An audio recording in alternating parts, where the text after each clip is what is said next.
এই বন্ধুরা কেমন আছো সবাই, তোমাদেরকে আরো একটি ড্রাগন বলের ভিডিওতে স্বাগতম। ফিলিওসেন্সে আজ আমরা এক্সপ্লেন করতে যাচ্ছি ড্রাগন বলে 2 আর 3 নম্বর পর্ব। তুমি যদি আগের ভিডিও না দেখে থাকো তাহলে চ্যানেলে গিয়ে দেখে আসো, আর তোমাদের সুবিধার্থে ভিডিওর লিংক আমি ডেসক্রিপশনে দিয়ে রাখবো। তাই আর বেশি কথা না বেরিয়ে চলুন শুরু করা যাক আজকের এই পর্ব।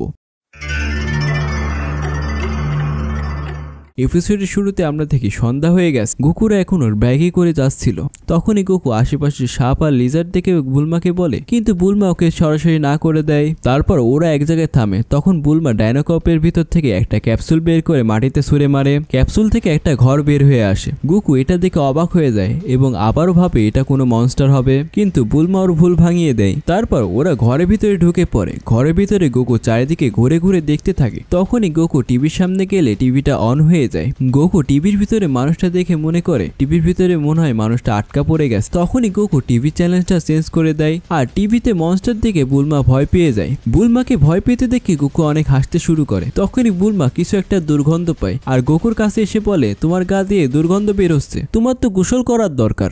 গোকু বলে, গোসল করা? এটা আবার কি? এটা শুনেতে বুলমা আকাশ থেকেই পড়ে আর বলে, কি তুমি আজ পর্যন্ত গোসলই করনি? তারপরে বুলমা গোকুকে গোসল করানোর জন্য নিয়ে যায়। ওখানে গোকু সমস্ত কাপড় খুলে ফেললে বুলমা ওর উপরে চিল্লাতে থাকে আর বলে, সব কাপড় খুললে কেন? তুমি তোমার সামনে জিনিস ঢেকে রাখো। গোকু তখন মুখের সামনে কাপড় নিয়ে এসে বলে, কি ঠিক আছে নাকি? তারপরে বুলমা গোকুকে গোসল করাতে থাকে। তখনই সে গোকুর লেজ দেখে বলে, আমি তো ভেবেছিলাম এটা তোমার প্যান্টের সাথে লাগানো, তুমি কি আবার সুপার গ্লো দিয়ে তোমার পাতে লাগিয়ে দিয়েছো নাকি এটা? তখন বুলমা গোকুর লেজ খোলার চেষ্টা করে আর বলে, এটা খুলতে পারলে তোমার পিঠটা পরিষ্কার করে দিতাম। তখন গোকু ওর লেজ দিয়ে নিজের পিঠটা পরিষ্কার করে দেখায়। বুলমা এটা দেখে হতভম্ব হয়ে যায় আর চিল্লে বলতে থাকে, কি সত্যি তোমার লেজ আছে? আর চিল্লাইতে পরে, এটা কি সত্যিকারের লেজ? গোকু, তোমার লেজ কিভাবে আসলো? গোকু বলে, আমি ঠিক জানি না, তবে সব ছেলেদেরই তো লেজ থাকে, এটা কোনো ব্যাপারই না। বুলমা তখন ভাবে, হতে পারে ছেলেদের লেজ থাকে, কারণ আমি তো আজ পর্যন্ত কোনো ছেলেকেই গোসল করতে দেখিনি, হয়তো ছেলেরা লেজকে প্যান্টের ভিতরে ঢুকিয়ে রাখে। তখন গোকু বলে, কিন্তু আমার গ্র্যান্ডফার কোনো লেজ ছিল না তো। বুলমা বলে, দেখেছো, আমি ঠিকই বলেছিলাম, ছেলেদের লেজ হয় না। গোকু বলে, আমার দাদা কত অদ্ভুত, তাই না? তারপরে দৃশ্যে দেখি বুলমা বাথরুমে গোসল করছিল। বুলমা তখন পাশে ঘুরতেই দেখে গোকু দাঁড়িয়ে আছে। তখনই লজ্জায় সে পানিতে ডুব দেয়। পানি থেকে মাথা বের করে গোকুকে বলে, তুমি কি আমার গোসল করা দেখতে এসেছো নাকি আবার? গোকু বলে, আমি তো তোমার পিঠ পরিষ্কার করতে এসেছিলাম, তুমি যদি আবার তোমার পিঠটা পরিষ্কার করতে না পারো, কারণ তোমার তো আর আমার মতন লেজ নেই। তারপরে বুলমা গোকুকে ওখান থেকে বেরিয়ে যেতে বলে। গোকু কোনো কথা না শুনলে বুলমা গোকুর উপরে বিভিন্ন জিনিসপত্র ছুঁড়ে মারে। কিছুক্ষণ পরে বুলমাকে দেখি ওর চুল শুকাচ্ছিল। তখনই আবারও গোকু হাজির হয় আর বলে, আমার খিদা লাগছে। বুলমা আবারও ওকে বাথরুম থেকে বের করে দেয়। তারপর সিন কাট হয়ে একটা বড় প্রাসাদে দেখি, যেখানে এম্পারার ফিলাপ ও চেলা, যার নাম শু, ওকে কথা শোনাচ্ছিল ড্রাগন বল না আনার জন্য আর নিজের নামে প্রশংসা করতে থাকে। আর তখনই হঠাৎ করে ফিলাপ পাদ মেরে বসে। এখন কি করবে ভেবে না পেয়ে দোষটা শুয়ের উপরে চাপিয়ে দেয়। শু স্বীকার না করলে তখন ফিলাপ চিনসু মেশিনের ভয় দেখে শুকে স্বীকার করিয়ে নেয়। তখনই এখানে এজেন্ট মাই চলে আসে আর পিলাপকে খবর দেয় ওদের কোনো একটা গুপ্তচর কিছু একটা দেখতে পেয়েছে, আর এই খবর দেওয়ার পর ওই গুপ্তচরটা গায়েব হয়ে গেছে। তখন পিলাপ মাইকে অর্ডার দেয় শুকে সাথে নিয়ে ওই জায়গাটা খুঁজে দেখতে। সেখানে ওরা খেতে বসেছিল। গোকু তখন খাবার নিয়ে কমপ্লেন করতে থাকে যে খাবারে কোনো স্বাদই নেই। বুলমা ওকে বলে, তুমি ঠিক মতো খাবার না খেলে বড় হবে কিভাবে আর শক্তিশালী হবেই বা কিভাবে? তখন গোকু রেডি হয়ে বেরিয়ে পড়ে। বুলমা জিজ্ঞাসা করলে বলে, এমন কিছু খুঁজতে যাচ্ছি যেটা আমার ভালো লাগবে আর তোমার জন্য নিয়ে আসবনি। অন্য দৃশ্যে আমরা একটা প্লেনকে দেখি আর জঙ্গলের ভিতরে গোকুকে দেখে একটা চেল্লা ধরেছে। তখনই ওর মাথার উপর দিয়ে প্লেনটা গেলে গোকু ভাবে এটা একটা বড় পাখি, তাই সে ওটার পিছু নিতে থাকে। আমরা দেখি ওই প্লেনে শু আর মাই ছিল। ওরা তখন কিছু একটা দেখতে পেয়ে প্লেনটাকে নিচে নামিয়ে নিয়ে আসে। প্লেন থেকে নামতে ওরা সামনে কঙ্কালের স্তূপ দেখে ভয় পেয়ে যায়। ঠিক তখনই ওদের সামনে গোকু হাজির হয়। মাই তখন বলে, বাচ্চা এখান থেকে চলে যাও, কিন্তু গোকু বলে, তোমরা এখান থেকে চলে যাও, পাখিটা শুধু আমার আর ওকে আমি প্রথম দেখতে পেয়েছি। গোকুর কথা শুনে শু আর মাই কনফিউজ হয়ে যায়। ঠিক তখনই ওদের পিছন থেকে অনেকগুলো নেকড়ে চলে আসে আর ওদেরকে ঘিরে ধরে, কিন্তু গোকুকে দেখি সে অনেক খুশি হয়ে যায়। গোকু নেকড়েদেরকে ভেজে খাওয়ার চিন্তা করে। তখনই নেকড়েরা ওদের উপরে হামলা করে দেয়। গোকু নেকড়েদের সাথে ফাইট করতে থাকে, কিন্তু শু আর মাইকে দেখি ওরা প্লেন নিয়ে পালিয়ে যেতে শুরু করে। প্লেনটা যেতে লাগলে গোকু ভাবে ওর পাখি উড়ে চলে যাচ্ছে, তাই সে প্লেনের পিছনে দৌড়াতে শুরু করে। নেকড়েরা ওকে বাধা দিলেও ও ও নেকড়েরা ওকে বাধা দিলেও গোকু ওর ম্যাজিক লাঠি এক্সপ্লেন করে জাম্প করে প্লেনকে এক লাথি মারে। এতে প্লেনটা গিয়ে ক্র্যাশ হয়ে যায়। গোকু প্লেনটার কাছে গিয়ে দেখে আর বলে পাখিটা এত শক্ত হয়ে গেল কিভাবে। শু আর মাইকে দেখি ওরা গাছে ঝুলে আছে। পরের দৃশ্যে দেখি গোকু বুলমার কাছে পৌঁছে গেছে আর বুলমাকে তার ধরে আনা চেল্লা আর নেকড়েকে দেখায়। বুলমা এগুলো দেখার পর ভয় পেয়ে দৌড়ে ঘরের ভিতর চলে যায়। তারপরে দেখি গোকু নেকড়েটাকে ভাজতে শুরু করেছে। তখন সে বুলমাকে ডাকে খাওয়ার জন্য। তখন বুলমা ওকে মানা করে দেয় আর বলে তুমি এই বিশ্রী জিনিস খাচ্ছ কিভাবে। কিন্তু গোকুকে দেখি সে এগুলোকে মজা করে খেয়ে শুতে চলে যায়। বুলমা গোকুকে নিচে শুতে দেয়। তারপর বুলমা দাঁত বিরাস করতে করতে গোকুকে জিজ্ঞাসা করে তুমি তোমার দাদার সাথে থাকতে কেন, তোমার মা বাবা কই। গোকু বলে এটা তো আমিও জানি না, যখন আমি ছোট ছিলাম তখন আমার দাদা আমাকে কুড়িয়ে পেয়েছিল। বুলমা তখন গোকুকে ওর লেজ কেটে ফেলার কথা বলে। গোকু বলে তোমার লেজ নেই তাই তুমি হিংসা করছো। বুলমা চিল্লাতে চিল্লাতে বলে মোটেও না। কিন্তু বুলমা দেখে গোকু ঘুমিয়ে গেছে। পরের দিন ভোরবেলা দেখি গোকু খুব ভোরবেলা ঘুম থেকে ওঠে। তারপর গোকু বুলমার কোলে গিয়ে শুয়ে পড়ে। ভাই দয়া করে কেউ জিজ্ঞাসা করবেন এটা আবার কোন কোল। গোকু ফিল করে ওর মাথার নিচে কিছু একটা মিসিং আছে। তারপর সে বাড়ি দিয়ে দেখতে থাকে কিন্তু কিছুই পায় না। গোকুর কিউরিওসিটি এতই বেড়ে যায় যে সে বুলমার জিনিসটাকে খুলে ফেলে, মানে বুলমাকে একেবারে আনবক্সিং করে ফেলে আর ভয় পেয়ে চিৎকার দেয়। তখনই বুলমা লাফ দিয়ে ওঠে। গোকু বলে বুলমা তোমার তো বল মিসিং। বুলমা দৌড়ে গিয়ে ওর ড্রাগন বল চেক করে দেখে সবই ঠিক আছে। বুলমা বলে কেউ কি এভাবে কাউকে ভয় দেখায়। এটা দেখে গোকু তো অনেক বড় শক খায়। তারপরে দেখি ঘরে বাইরে ওদের ঘরের দিকে কিছু একটা আসছিল। ঘরের ভিতরে দেখি বুলমা রেডি হচ্ছিল কিন্তু গোকু তর্স হচ্ছিল না, তাই সে ঘরে বাইরে চলে আসে আর ট্রেনিং করতে থাকে। পাথর ভেঙে নিজের শক্তি পরীক্ষা করতে শুরু করে। তখন সে একটা পাথরকে ভাঙার জন্য ওঠায় কিন্তু খেয়াল করে এটা কোনো পাথর ছিল না, এটা একটা বড় টাটাল ছিল। ওই টাটালটা বলে আমি তোমার কি ক্ষতি করেছে, আমাকে ছাড়ো। কিন্তু গোকু ওই টাটালটাকে দেখে মনে করে বুলমা। তখনই পিছ থেকে বুলমা ডাক দিয়ে বলে গোকু তুমি একা একা কার সাথে কথা বলছো, আর এটাই বাকি। গোকু বলে আমি তো ভেবেছিলাম এটা তুমি বুলমা। বুলমা বলে টাটালটা তো সমুদ্রের ওখানে থাকার কথা, এখানে আসলো কিভাবে। তখনই ওই টাটালটা বুলমার কাছে লবণ পানি চায়। তারপর ওই টাটালটা বুলমার কাছ থেকে লবণ পানি খায় আর বলে আমার বয়স 86 আর আমি হারিয়ে গেছি, আমি 1 বছর ধরে সমুদ্রে যাওয়ার জন্য রাস্তা খুঁজছি। বুলমা তখন ম্যাপ দেখে টাটালটাকে বলে তুমি তো সমুদ্র থেকে 100 মাইল দূরে আছো। এটা শুনে টাটালটা বলে তাহলে তো আমার 20 বছর সময় লেগে যাবে সমুদ্রে যেতে। গোকু তখন টাটালটাকে সমুদ্রে পৌঁছে দেওয়ার কথা বলে কিন্তু বুলমা এতে রাজি হয় না। তখন ওর গোকুর সাথে রাগারাগি হয়ে যায়। গোকু টাটালটাকে পিঠে নিয়ে সমুদ্রের দিকে যেতে শুরু করে। বুলমা গোকুকে যেতে দেখে বলে ঠিক আছে তুমি যাও, আমার কোনো যাই আসে না, আমি সব বিপদের মোকাবেলা একাই করে নেব। বড় বড় কথা বলার পর বুলমা পিছনে ফিরতেই দেখে একটা বড়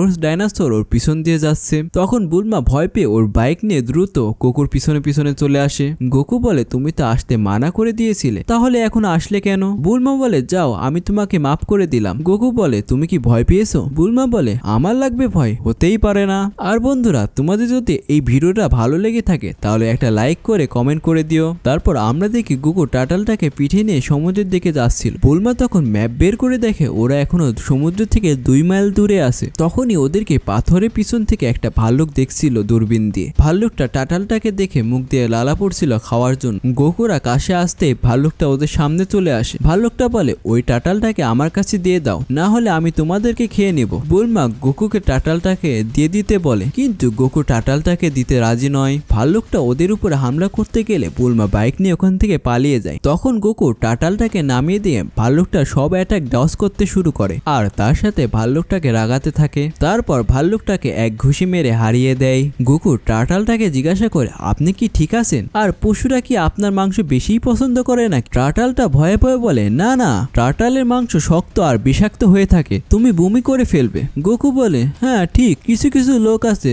ওরা যে কোনো কিছুই খেয়ে নেয়, কিন্তু আমি ওদের মতন না। দেখো এই কথা বলছে কে, যে কিনা চেল্লা খায়। তারপরে দেখে ওরা সমুদ্রের কাছে পৌঁছে গেছে। গোকু তো সমুদ্রের দেখে অনেক খুশি হয়ে যায়। তখন ওরা ওই টাটালটাকে বিদায় দেয়। টাটালটা যেতে যেতে বলে তোমরা এখানেই থামো, আমি তোমাদেরকে কিছু গিফট দিতে চাই। তারপর ওই টাটালটা ওখান থেকে চলে যায়। আমরা অন্য এক দৃশ্যে দেখি এম্পায়ার পিলাপকে ঘোড়ার পিঠে আর সবাই ওকে সম্মান করছিল, যেটা আসলে পিলাপের স্বপ্ন ছিল। তখনই ওর কাছে শু আর মায়ে এসে বলে ওই খবরটা ভুয়া ছিল, আর তার সাথে গোকু যে ওদের প্ল্যানকে ধ্বংস করে দিয়েছে এটাও বলে। কিন্তু পিলাপ ওদেরকে শাসাতে থাকে। তখনই কেউ পিলাপকে আরো একটা ড্রাগন বলে খোঁজ দেয়, যেটা রশি নামে টাটাল হারমিটের কাছে আসে, যে সমুদ্রের মাঝখানে এক আইল্যান্ডে থাকে। তখন ওরা সবাই প্লেন নিয়ে বেরিয়ে পড়ে করে ড্রাগন বলকে আনার জন্য। পিলাফও যায় ওদের সাথে যাতে ওরা এবার কোনো মিস্টেক না করে। সমুদ্রের পাড়ের দৃশ্যে দেখি বুলমা আর গোকু দেখতে পায় একজন এদিকেই আসছিল। আমরা বুঝতে পারি ওটা টার্টাল ছিল আর ওর পিঠে একটা বুইড়া দাদা দাঁড়িয়ে আছে। তখন ওই বুইড়া দাদা বলে তোমাদেরকে ধন্যবাদ আমার টার্টালকে হেল্প করার জন্য, আর নিজের নাম বলে যে আমার নাম মাস্টার রশি। হ্যাঁ, এটাই ওই মাস্টার রশি যাকে পিলাফও খুঁজছে। টার্টালটা গোকুকে দেখিয়ে বলে এই ছেলেটা আমার হেল্প করেছে। তখন ওই বুইড়া দাদা মানে মাস্টার রশি গোকুকে পুরস্কার দেওয়ার কথা বলে। তারপর তিনি জাদুই কালির নাম বলে ডাক দেয়। মাস্টার রশি দাঁড়িয়ে আছে কিন্তু কোনো কালিম টালিমের খবরই নেই। তখনই টার্টাল বলে আরে মাস্টার আপনি তো ওইটাকে লন্ড্রিতে দিয়েছিলেন। তখন মাস্টার রশি মনে মনে ভাবে আর একটা অপশন আসে, ফ্লাইং নিম্বাস। আচ্ছা ছেলেটা যদি ওইটাই বুঝতে পারে তাহলে আমি ওকে দিব। তারপর তিনি ফ্লাইং নিম্বাস বলে ডাক দেয়। এদিকে বুলমা আর গোকু মনে করে এই বুইড়া বেটা মনে হয় পাগল, কিন্তু তখনই ফ্লাইং নিম্বাস এখানে হাজির হয়। গোকু এটা দেখে অনেক অবাক হয়ে যায়। ওটাকে তখন গোকু ঘুরে ঘুরে দেখতে থাকে আর বলে এটাকে কি খাওয়া যাবে? মাস্টার রশি বলে এটা কোনো খাবারের জিনিস না, এটাই যে বসে সে যদি কোথাও যেতে চায় তাহলে এই ফ্লাইং নিম্বাস ওকে উড়িয়ে নিয়ে যাবে। বুলমা বলে এর মধ্যে নিশ্চয়ই কোনো ভেজাল আছে, না হলে তুমি এত সহজে দেবে কেন? মাস্টার রশি বলে এটাতে কোনো ভেজাল নাই, আর গোকু তুমি যদি এটাতে বসতে চাও তাহলে তোমার মন পানির মতন পরিষ্কার হওয়া লাগবে। তোমার মন যদি পরিষ্কার না হয় তাহলে তুমি এটাতে বসতে পারবা না। আমাকে দেখো আমি তোমাকে করে দেখাই। মাস্টার রশি তখন ওটার উপরে বসতে যায় কিন্তু সে নিজেই পড়ে যায়। বুলমা এটা দেখে হাসতে শুরু করে। তারপর গোকু ওটার উপরে ঠিকই বসতে পারে। এটা দেখে ওরা সবাই অবাক হয়ে যায়। মাস্টার রশি বলে তাহলে আজ থেকে এটা তোমার। অন্য দেশে দেখি পিলাফদের প্লেনকে। ওরা তখন মাস্টার রশি আইল্যান্ড খুঁজে পায় আর ওখানে গিয়ে তন্ন তন্ন করে ড্রাগন বল খুঁজতে থাকে। এইদিকে দেখি গোকু ফ্লাইং নিম্বাসে বসে আনন্দে এদিক ওদিক উড়ে বেড়াচ্ছিল আর মাস্টার রশির কাছে এসে মাস্টার রশিকে ধন্যবাদ দেয়। তখনই বুলমা বলে তাহলে আমার কি হবে? আমি কি কোনো পুরস্কার পাবো না? মাস্টার রশি তখন টার্টালকে জিজ্ঞাসা করে এই মেয়েটা কি তোমাকে সাহায্য করেছিল? বুলমা তখন বলে আমি তো ওকে লবণ পানি খাওয়াইছিলাম। মাস্টার রশি বলে আমি বুঝতে পারছি না এখন আমি কি করব, কিন্তু তুমি যদি তোমার আন্ডারওয়্যার আমাকে দেখাও তাহলে আমি কিছু করতে পারি। বুলমা তখন অনেক লজ্জা পেয়ে যায়। টার্টাল মাস্টার রশিকে বোঝাতে থাকে আপনার অনেক বয়স হয়ে গেছে, আপনাকে এসবে মানায় না। কিন্তু মাস্টার রশি বলে একজন মাস্টার কি ব্রেক নিতে পারে না ফান করার জন্য? টার্টাল বলে হ্যাঁ বুঝতে পারছি আপনি কেন ফ্লাইং নিম্বাসে বসতে পারেননি, কিন্তু বুলমাকে দেখি পুরস্কারের জন্য ও সবকিছু করতেই প্রস্তুত। তখনই ও ওর জামা উপরে তুলে মাস্টার রশিকে দেখিয়েই দেয়। মাস্টার রশি এটা থেকে নিউজ ব্লিডিং হতে শুরু করে আর বলে আমার মনে হচ্ছে আমার চোখ অন্ধ হয়ে যাবে। তারপর বুলমা বলে তাহলে এবার আমার গিফটটা দেন। তখন মাস্টার রশি ভাবে কি গিফট দেওয়া যায়। তখনই বুলমা খেয়াল করে মাস্টার রশির গলায় ড্রাগন বল ঝুলছে আর মাস্টার রশির কাছ থেকে ড্রাগন বলটা নিয়ে নেয়। বুলমা গোকুকে ডেকে বলে গোকু দেখে যাও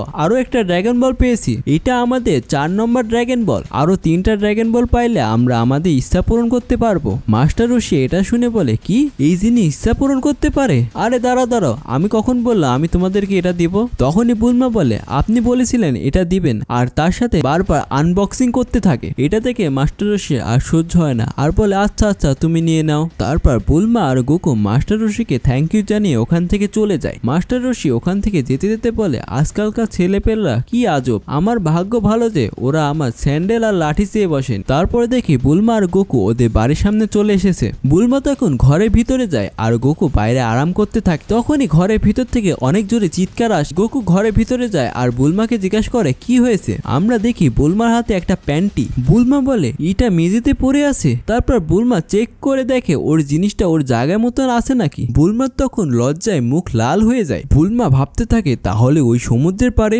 আমি যে এত আনবক্সিং করলাম তখন তো জিনিসটা জায়গা মতো ছিলই না, এর মানে ওই বুইড়া বেটা সব দেখা ফেলছে। তখনই গোকু বলে ও ওই জিনিসটা, এটা কোনো ব্যাপারই না।